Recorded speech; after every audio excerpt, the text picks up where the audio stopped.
today, and so I will be discussing delays with the help of stochastic geometry. So stochastic geometry is something that I've been working on for quite a few years, and reading quite a few papers coming here from François. And today, I'm still working on stochastic geometry for different problems. This is something that we did with a PhD student, 1 year ago, and now the paper is under review. So I try to make the presentation quite, I tried to make it understandable for everybody. So providing background information, so such that everybody can catch a little bit of the idea behind. So let's. Wow, it was working, and now it's not working anymore. Let me try it again. Nice. Okay, let's try it again. No. Okay.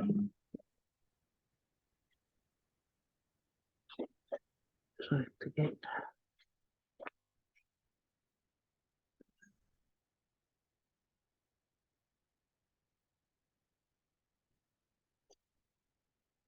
Okay, it's back.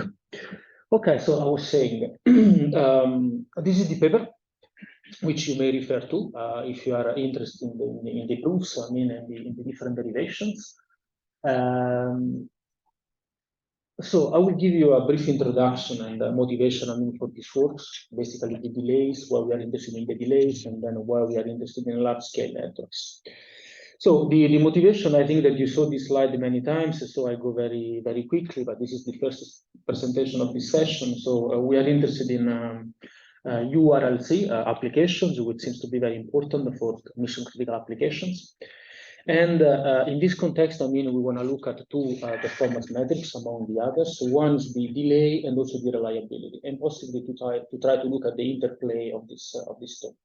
So today I will be talking mainly about the delay, but I will show you that the techniques that we developed can be applied also to understand the delay and the reliability together through a function that we basically developed.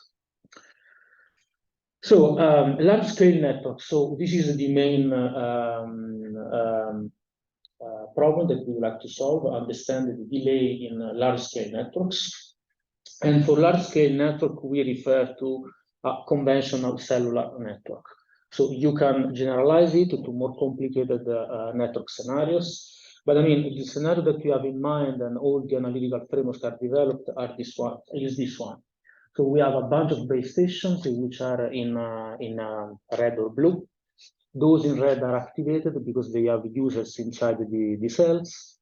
And we focus on the transmission of one specific user here in black with the corresponding base stations. We assume that not necessarily all the base stations are activated, and therefore we can understand what happens for different densities of mobile terminals and base stations. Okay. So now, the modeling of delay in large-scale networks. So the delay is usually defined, at least in this context, as what we call the local delay. There have been quite a few works on that. I will give you some key references in the field, and this is usually an average delay, an average quantity. So essentially, it allows us to get the average time that it takes to have a successful transmission.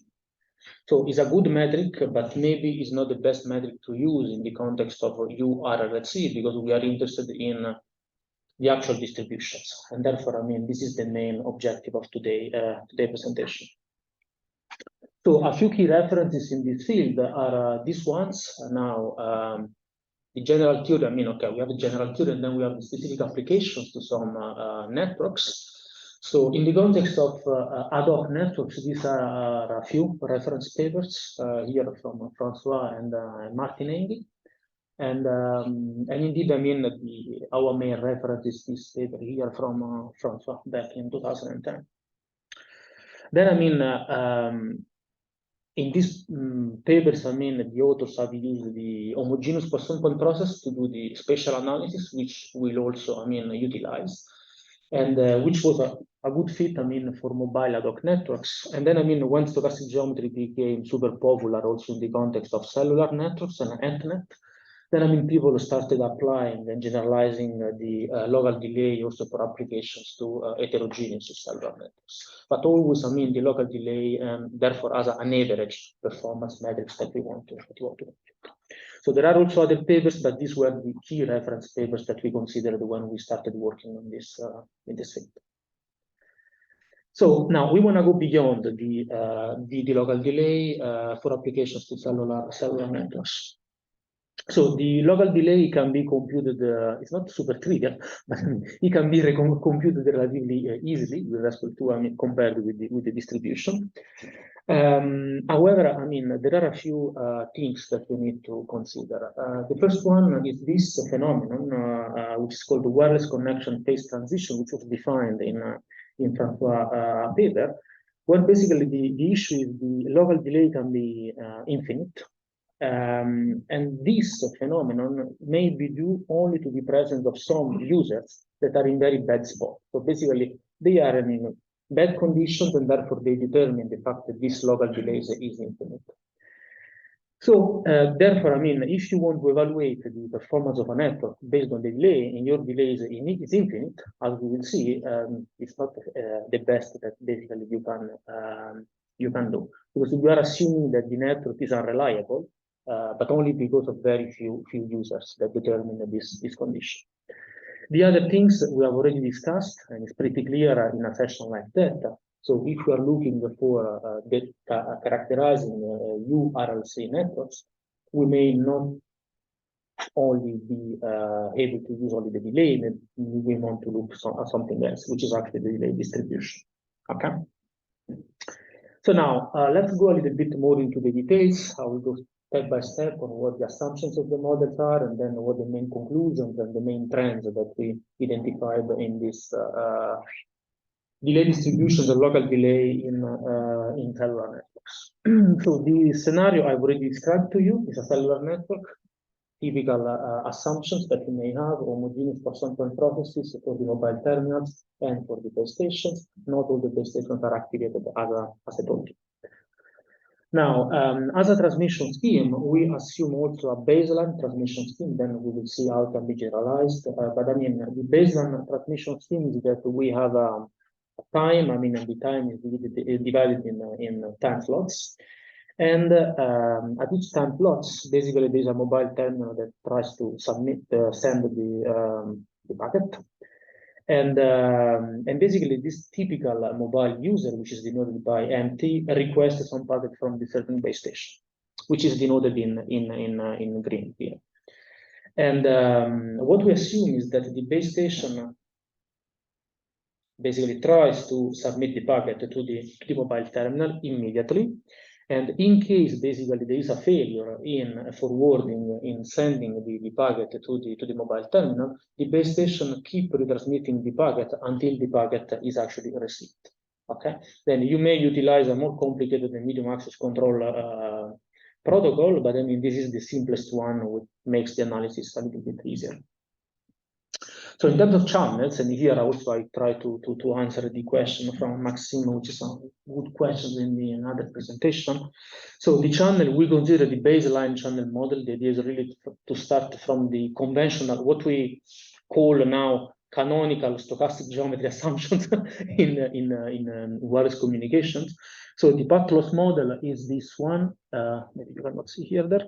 So where we have the exponential, basically the decay with the distance. It can be generalized to more complicated path loss models, like I mean, not removing the singularity that there is at the origin, but it becomes a little bit more complex in mathematics. But we can expect that the performance trends will change, or at least it changes in another context. And we then also have this fast fading. So all the channels are mutually independent. So to simplify things, and the fading is quasi-static. So basically, it's kept fixed for one time slot, and then it changes independently from one time slot to another. We retain the IID relief fading assumption to make the analysis a little bit simpler. So now going into the question of Maxime, we could generalize this by taking into account of beamforming to model blockages. I mean, people have done that. So the typical things that people do is that in the numerator, you assume that the two links are perfectly matched on the main lobe. On the other end, the interference, you consider all the possibilities that you can have in terms of beamforming gains. People usually discretize the radiation pattern. You may have main lobe beside the lobes, and then you have all the possible combinations, equally probable. So you can do that.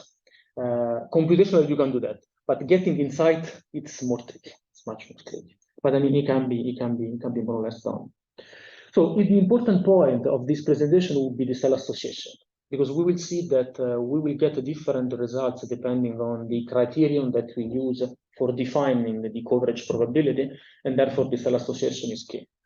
So once again, a conventional assumption, we assume that the mobile terminal is associated to the base station, providing the smallest path loss, if you want.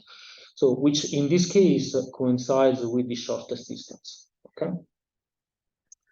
And therefore, I mean, we need to characterize the distribution of the nearest base station to the user, which is known to be given by this formula in a homogeneous Poisson point process. I'm not gonna add more on that. And the other point is how to take into account that a few base stations can be activated or a few base stations cannot be activated.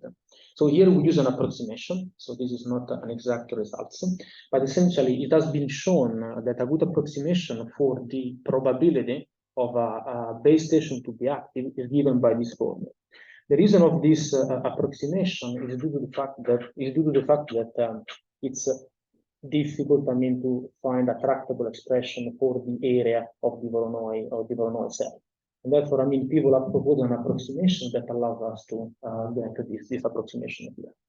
If the density of mobile terminal goes to infinity, you can easily see that the probability is equal to 1, which is the fully loaded scenario that is often, I mean, considered in wireless communication. Okay, so this is a relatively good approximation for wireless applications. And by using this approximation, typically, I mean, what is assumed is that the point process of interfering base stations is a thinned version of the original Poisson point process, given by the probability that the base station is activated multiplied by the density of the initial point process. Okay, these are the assumptions of the model. Now we need to define one thing which is called the conditional coverage probability, where here conditional means conditional on the distribution or the spatial distributions. Here we have two dimensions. One is time and one is space. Okay, so we always need to clarify, and you will see it in the notation, whether we compute the probability with respect to time, with respect to space, the expectation with respect to space, or with respect to time, because this fundamentally determines the assumptions of the network. Okay, and this will be very clear in the notation that I will use next. So the conditional coverage probability, in order to define it, first of all, let's define a few quantities. So S is the basically is the received power. Okay, so we have the transmit power multiplied by the channel divided by the path loss. The interference also, I mean, is the usual definition. And then, I mean, we define three signal to noise ratios here. Two of them, I think that everybody is familiar with.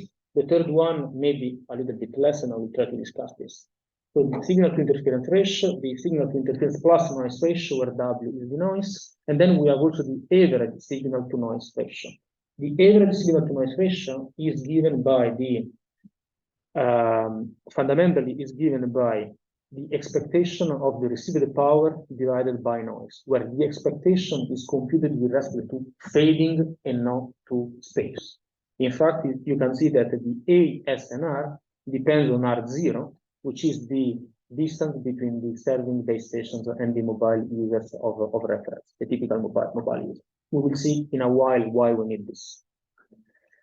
Then, with this notation, we define the conditional coverage probability as the probability that the mobile terminal is in coverage in a given time slot when the network is fixed. Okay, we keep fixed basically the spatial distribution, and therefore, I mean, this probability strongly depends on the criterion that we use for the coverage probability. And therefore, I will try to introduce this to you and then to see the differences depending on the different possibilities. So now, here, usually the coverage, people define it in one given way. We saw also in the previous presentation there was this SINR coverage. But I mean, I think that we can define it in different ways. And I will show you that when it comes to the delay, we may get different performance trends depending on the definition of coverage that we use. Therefore, I would like to clarify why we need a different definition of coverage and what is the difference between these three definitions of coverage. So the conventional one, or one of the most utilized, is the SIR, which simply means that you have the probability that the SIR is greater than a threshold, and this probability is computed with respect to the fading, assuming that the point process is fixed. Okay, it's kept fixed. Then you have the SINR, which is the same. We just change the SIR with the SNR. And then there is a third one, which is this one. Here, we change a little bit the definition in some sense, where we define that the mobile terminal is in coverage when two conditions are fulfilled. The SIR is greater than a given threshold, which is the same as the SIR coverage. Plus, we add another condition, which is the average SNR is greater than a given threshold. Okay. So what does it mean, and why basically we use this definition, and also what is the gain in terms of stochastic geometry analysis? So let me open a small parenthesis on that.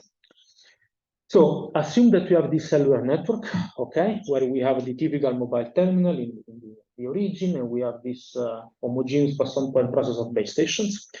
So the first things that we need to do when this network starts working, and also when you do a simulation with MATLAB, actually, so we need to identify what is your serving base station.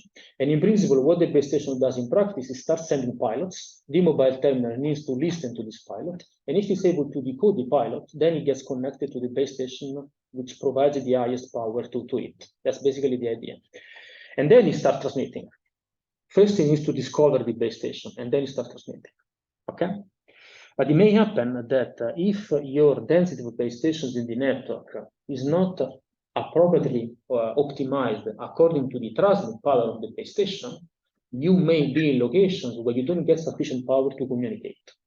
Okay, and so it's too weak. What does it mean? To understand it a little bit better, let's consider a regular network topology where we have an hexagonal grid where things are easier to understand and to set up. We have this hexagonal cell. Now, the density, the cell of the radius of this cell is basically given by the density of base stations that we have in a given area. So the radius is inversely proportional to each square root of lambda. Okay, that's what we usually have. Now, I mean, let's look at the transmit power. Assume that we now fixed this lambda, and therefore you have the size of your cell.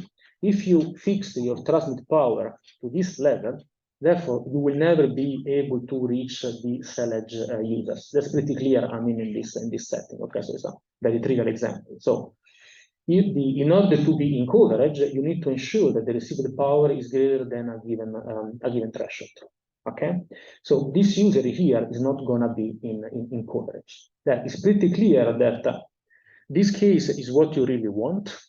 This case doesn't work. This case creates too much interference, or you spend too much power, and then you can scale it down. But it doesn't really change. So I mean, what I'm trying to tell you is that in this case of hexagonal networks, it's pretty simple to understand what the relation between the transmit power and the density of base station is. But when you go to a network of this kind with a Voronoi tessellation, you need to enforce these constraints between the density of base stations and the transmit power in your definition of coverage, which is given by the probability that something happens. So you cannot do it geometrically because the size of the cells is different. It actually has a distribution, so you need to take this into account. That's the beauty of this model that allows to model the irregularity of the network. So, and therefore, I mean, the reason why some time ago we introduced this definition of coverage is because it makes the analysis easier. So we have a computational complexity, which is the same as the SIR analysis, but an accuracy which is similar to the SINR coverage probability. That was the reason. And also we wanted to enforce some or make sure that that desirable properties were fulfilled. Now we have the coverage that can be computed in closed form, which is not the case of the SINR, but is the case of the SIR. The coverage depends on the density of the base station, which is not the case of the SIR, because we know that we have this plateau, unless we change the assumptions. We use the Apatlos model, which avoids the singularity, or we introduce blockages or something different. It depends on the density of the mobile terminals, because we have made it with the thinning probability. And also depends on the transmit power. On the other end, the SIR does not depend on the transmit power if all the base stations transmit with the same power. Okay, so there are these features that actually are intriguing to us. And also, actually, we found that we discovered that later, then after introducing the formula, we looked for whether it was making sense or not. And in the end, we found this document in 3GPP where they say that indeed that this is a good definition of coverage, because you need to take into account the detection phase, and then you can start transmitting data. Okay, that's the reason why I'm considering also this definition of coverage, and we will see that we get some slightly different performance trends between the different definitions of coverage. Okay, so now let's go to the local delay. Now, the local delay is our departing point, so we need to understand first the local delay before we can move to the distribution. So therefore, let me spend a couple of words on the local delay if you're not familiar with that, if you're not working in this area. So the local delay given a point process is given by the number of time slots that in order to be able to decode the packet. Okay. And so let me just skip that. So it can be shown that in a Poisson point,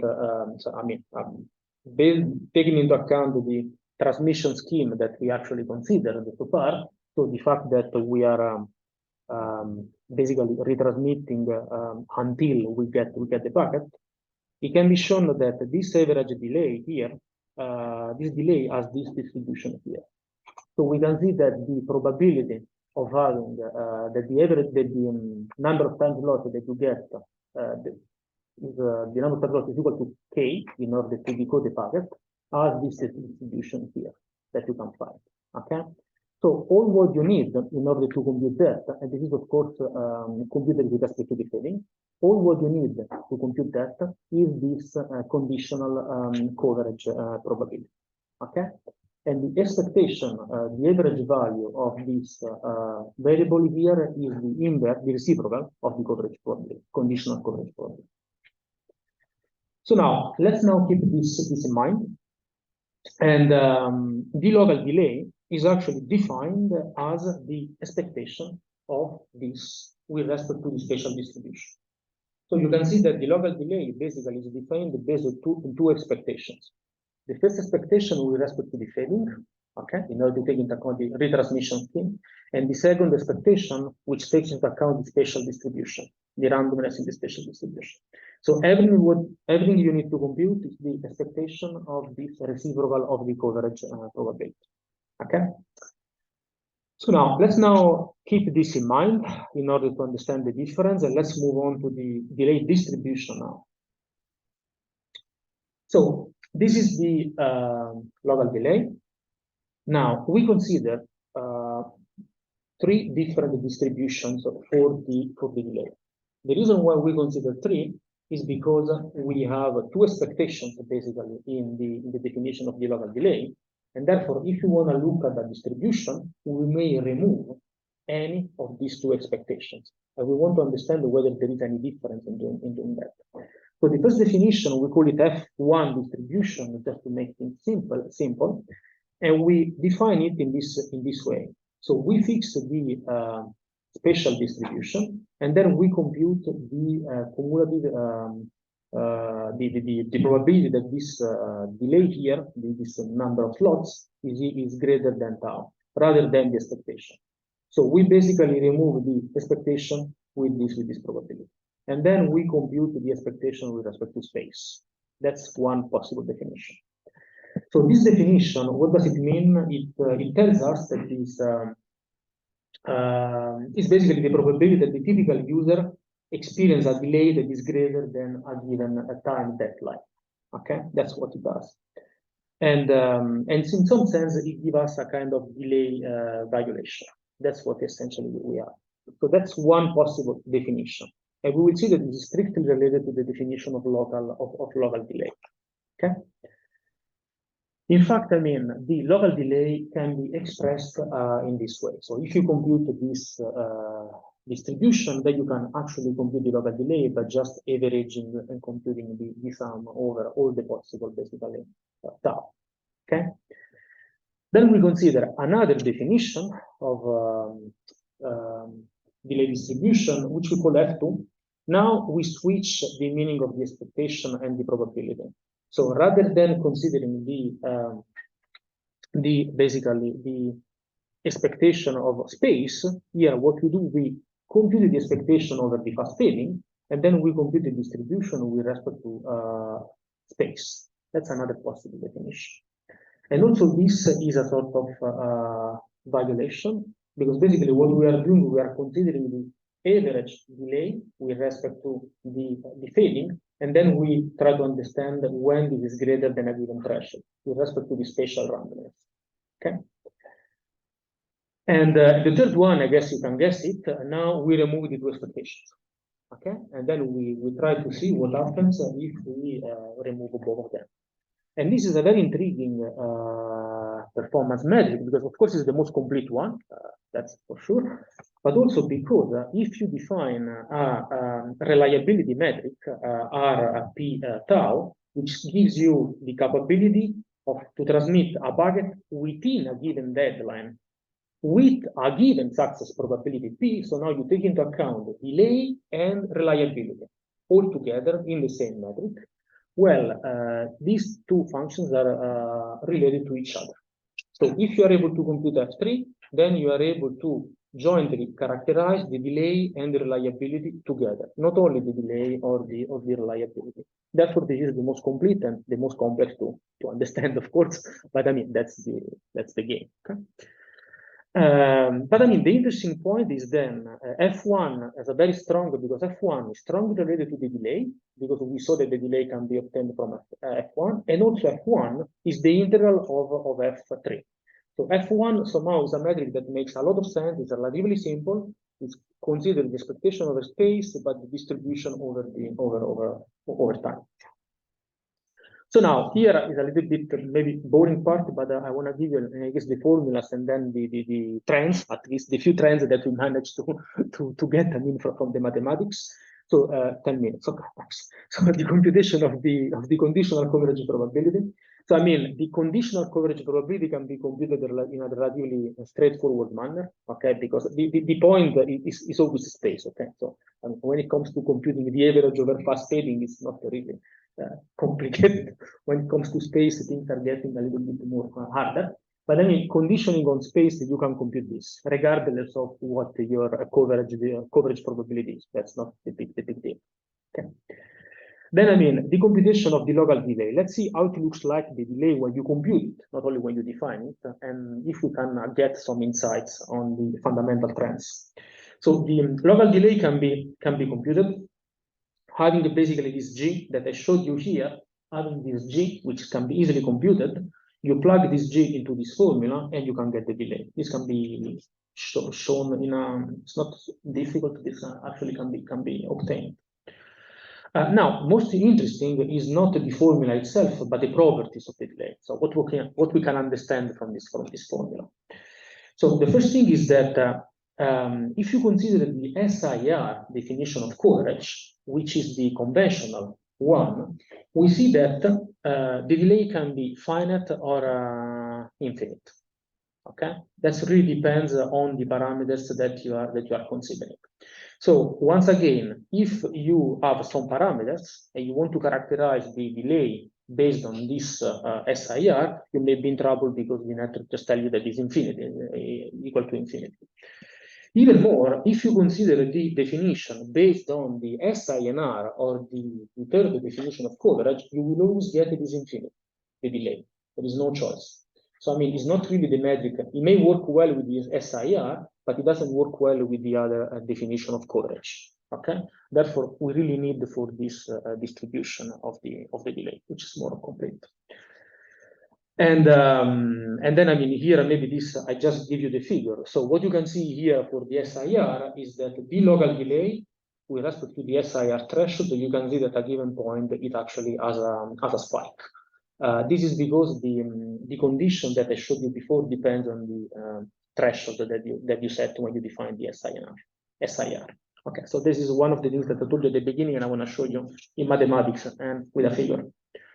So now let's focus on the F1, which is the function that is more manageable from the analytical point of view and give us some trends to understand the distribution of the delay. So once again, I mean, it can be somehow computed. Whatever the definition of coverage, it can actually be computed. It's not that difficult to be honest to compute. G is a simple function. You have a sum over the tau. Therefore, you can easily basically compute that. It's pretty computable. What is even more important is that if you plug inside the G functions for each of the three definitions of coverage, you can actually also get a closed form expression for the SIR case and closed form expression for the third definition of coverage. You cannot get it for the second one, for the SIR. Therefore, I mean, this third definition allows us to take into account the noise. It's easy to compute as for the SIR, and it allows us to get some understanding of the trends. Okay, so if you are looking at the computational aspects, this is actually the main results, and the third one seems to be pretty good. Now, looking at the trends, one main thing to understand is that the delay can be equal to infinity, but the F1 is always finite. Okay, and this can be actually proved that there is no problem. It depends on this function here, which is always positive by greater than one actually by definition, and therefore I mean we don't have any problem. Okay, even if the average is not finite. Now, let's, one of the interesting things that we look at is the asymptotic behavior of the F1 distribution, in order to see whether we could say something general about the behavior of this distribution. And we looked at this limit. So the limit that this, we wanted to compute the limit of this function when tau goes to infinity, which basically means that we want to understand whether, even if we wait for an infinite amount of time, we are able to get the packet, or we are not able to get the packet. That's essentially the point. And whether there are differences in the different definitions of coverage probability. So basically, this probability can be shown to be computable, can be shown to be equal basically to this. The probability, the limit that tau goes to infinity of this F1 is equal to the probability that the conditional coverage probability is exactly equal to 0. So it's a very special case, and it can even be matched into this function g, which is actually equal to the probability of equal to 0. Okay, that's essentially what we have. So now, if you consider the SIR-based coverage definition and SINR-based coverage criterion, PE is always equal to 0. So fundamentally, you can wait as long as you want, and then basically, if you wait for a long time, in the end you get the packet. Okay, but if you consider on the other end the other definition of coverage, that's not the case. There is actually this PE is equal to a finite number. Okay, and therefore, why this is the case? That's fundamentally the question. Okay, so the question. Okay, this is what I said. But why this? Why can be understood from this figure, but also from this consideration. So, in the definition of this coverage probability, we have two terms. One is the SIR, and then we have another term which depends only on the average SNR. Okay, and this average SNR does not depend on fading. So you need to make sure that this is for sure fulfilled in order to be in coverage. This is a necessary condition for being in coverage.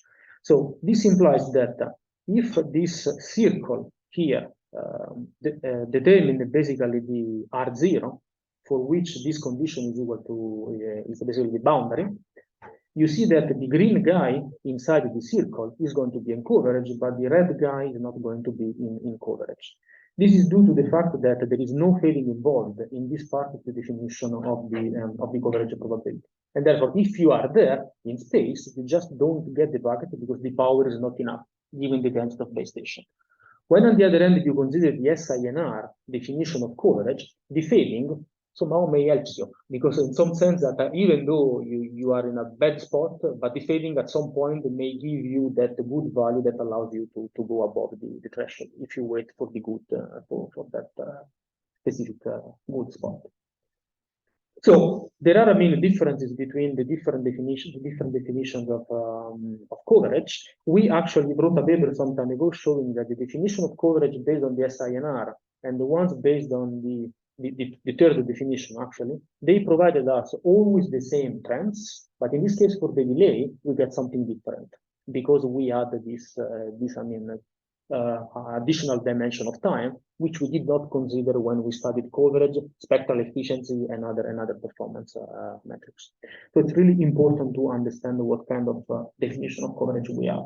And it is a plot of what I try to told you in mathematics so far. In blue and in red, you can see that this function goes to 0, and the other end in purple, you can see that the other definition of coverage doesn't really go to 0, but it has actually a plateau. Then, I mean, I close here. I want to mention that F2 and F3 can be computed. It's a little bit more tricky, I mean, the story, but you can actually compute them. And I show you an approximated result. So we have an exact result in the paper, but this is an approximated result. It's pretty computable by using the Laplace approximation with the Euler sum method for speeding up the computation. And these functions actually depend on this function phi, which once again you can compute for the SIR and for the third definition of coverage. So once again, I mean, the framework is computable and it allows us to get some insights on the asymptotic, basically, limits. The SINR definition, they do the same problem, this exponential term that cannot be computed, but that's, we know if you're working on stochastic geometry, you know what the problem is. So now the very last comment I want to make is the connection with the meta distribution. Because when it comes, we go beyond the average. Okay, the meta distribution is there. So I mean, we need to understand what the relation is. So I mean, the meta distribution can be defined in this way. It's two probabilities. I mean, the probability of the SIR is greater than gamma, and this is greater than epsilon. We can define it in this way, which in our notation is the probability that the conditional coverage probability is greater than epsilon. So if you want to link with our definitions, F2 and F3 are directly connected to the meta distribution. Okay, so which is good. F1 on the other end is linked to the meta distribution, but is not exactly equal to the meta distribution. Indeed, I mean the F1. Since F1 is the integral of F3, therefore you need to integrate over the meta distribution. The problem that you are going to have is that if you utilize this method to study F1, you get a little bit in trouble because the analytical expression of the F3 is basically already very complicated. Then you plug it into this integral and you basically stop there. There is not much that you can do. At the end, we followed a completely different path that allowed us to understand basically what the limit of this F1 are, what basically getting some information about this delay and distribution with respect to the average delay and also the connections between the two. And the other point, I mean, is that usually the meta distribution is defined as a function of the SIR. There are now a few papers that modified it with the SINR. I also see some papers applying it to blockages, for applying it to millimeter wave communications, but this is just a refinement, I guess. Okay, so therefore, what I try to do today is just, I mean, telling you some attempts that we made in trying to understand a little bit better this delay, moving from the local delay to the distribution of the delay, and we noticed that basically a lot depends on the assumptions that you make. If you change the definition of coverage, if you change the, you may actually get quite different results, computationally, but also from the fundamental performance of trends. So it really depends on what you want to do. This definition, based on the third definition, seems to be relatively simple. I mean, from the computational point of view, and also, I mean, to get some kind of insights. And also, but we get a different trend with respect to the other definition of coverage that maybe requires a little bit of more thinking, because this is the first time that we get a trend that is different with respect to what we obtained in the past. With that, thank you very much again, and if you have questions, I would be happy to take.